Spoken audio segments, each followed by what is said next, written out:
Hi, everybody. Today we're going to talk about the control of breathing rate. The first thing to understand about the control of breathing and breathing rate specifically is that each breath that you take is triggered by skeletal muscles. And I think this is surprising because we think of breathing as occurring automatically, and most of the things in our bodies that occur automatically are controlled by the autonomic nervous system. So we don't have to have skeletal muscles that are inputting into our heart beating and food being digested and so on. That all is triggered by smooth muscles or cardiac muscles within the control of the autonomic nervous system. And breathing feels similar, but unlike those things, breathing can very easily be consciously controlled, right? You can hold your breath when you're swimming, you can breathe harder to blow out your birthday candles, you can take a series of deep breaths to calm yourself down. And all of these are things where your voluntary control is feeding into the centers, and the breathing centers are in the medulla and the pons that send their axons down to the skeletal muscles and control the contraction of those muscles to produce breathing. So we can consciously control breathing, but most of the time we're not consciously controlling our breathing, right? And that's very helpful so that we can sleep and still breathe and do other activities and still breathe and so on. So when breathing is not controlled consciously, how is it controlled? Well, almost exclusively it's controlled by the concentrations of two gases in the blood, carbon dioxide and oxygen. That's logical, right? Because the purpose of breathing is to make sure that we get rid of the carbon dioxide that we're constantly producing in aerobic respiration, and that we're able to obtain enough oxygen from the air to perform aerobic respiration. So both of these gases can be detected by chemoreceptors. We'll talk a little bit more about that in a minute. Chemoreceptors are just like smell receptors, olfactory receptors in your nose, that they detect chemicals, in this case carbon dioxide and oxygen respectively, and acid for the pH. We'll talk about that in a minute. And then their axons send action potentials to the brain, to the medulla, to regulate the rate at which the action potentials from that medulla are ultimately telling those skeletal muscles how often to contract and therefore how often to breathe. So you can't tell it from this figure, but carbon dioxide and oxygen aren't equal in this matter. Carbon dioxide is by far the dominant controller of breathing at rest. Now, why is that? Well, on the one hand, it's because oxygen is relatively easy to obtain. For animals like us that breathe air, there's a lot of oxygen available. Air is 21% oxygen. So if we were just breathing to get oxygen, we would need to breathe about 6 to 8 times a minute. But actually, we usually breathe between 12 and 20 times a minute. And that faster rate is because of our need to constantly get rid of carbon dioxide. Why do we need to constantly get rid of carbon dioxide? Well, that has to do with what carbon dioxide gets up to as it accumulates in our body, in our blood plasma. As the carbon dioxide accumulates, it's going to bind with other molecules it can react with in the blood. And the most common one of these, you being a water-based organism, is water. So when carbon dioxide combines with water, it produces carbonic acid. Now that carbonic acid immediately dissociates into the protons or acid molecules themselves and bicarbonate. Because the carbonic acid basically instantly dissociates, we can simplify this equation and just write that carbon dioxide and water can combine to produce acid and bicarbonate. And the one of these that's really important for controlling breathing, as indeed you can see on that previous slide, is the acid, right?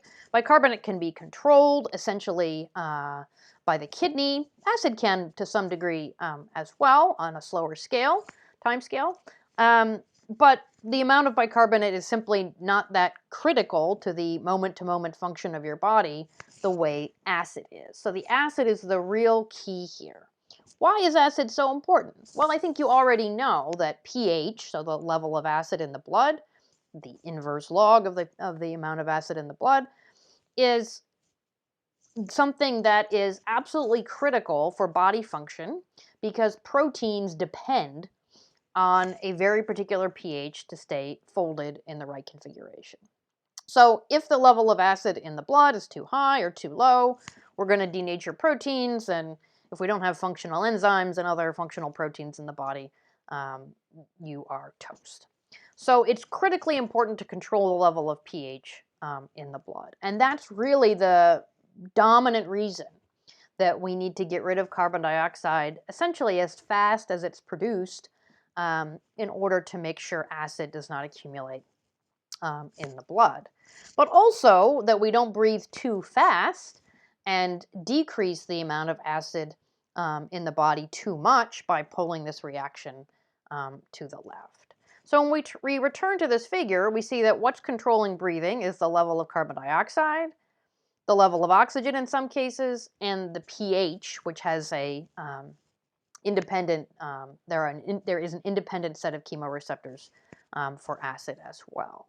Now, the folks who made this slide maybe didn't realize that by grouping oxygen and pH together, it kind of looks like those are related. Oxygen has no effect on pH. Carbon dioxide, as we just saw, has a huge effect on pH. So it's really, when we think about that acid, most of the acid in your body is from the carbon dioxide that you're constantly producing in aerobic respiration.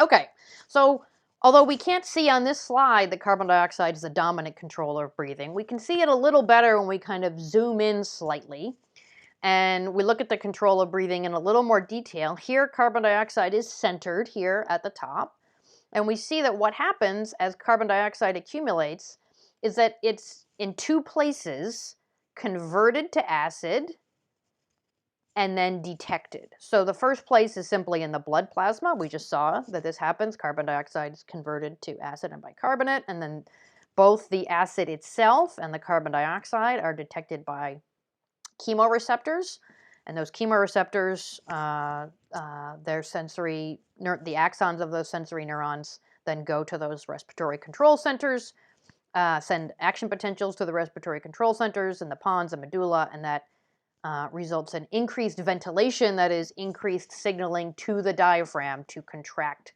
more often. And every time the diaphragm contracts, you take a breath.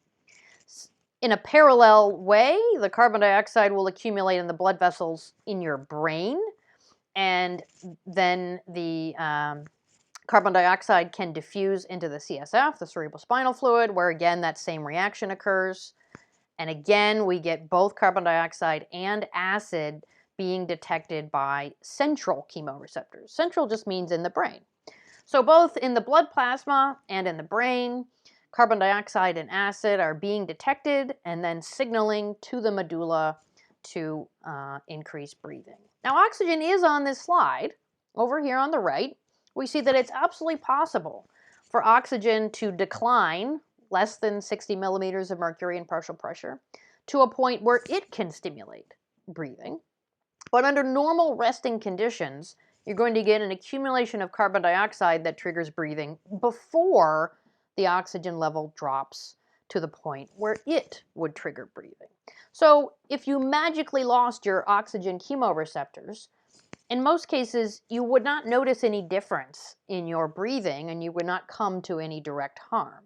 However, there are some particular special situations, including pathologies where there's obstruction in the respiratory passages or traveling to high altitude, where oxygen does become a dominant controller of breathing. Okay, let me know if you have any questions.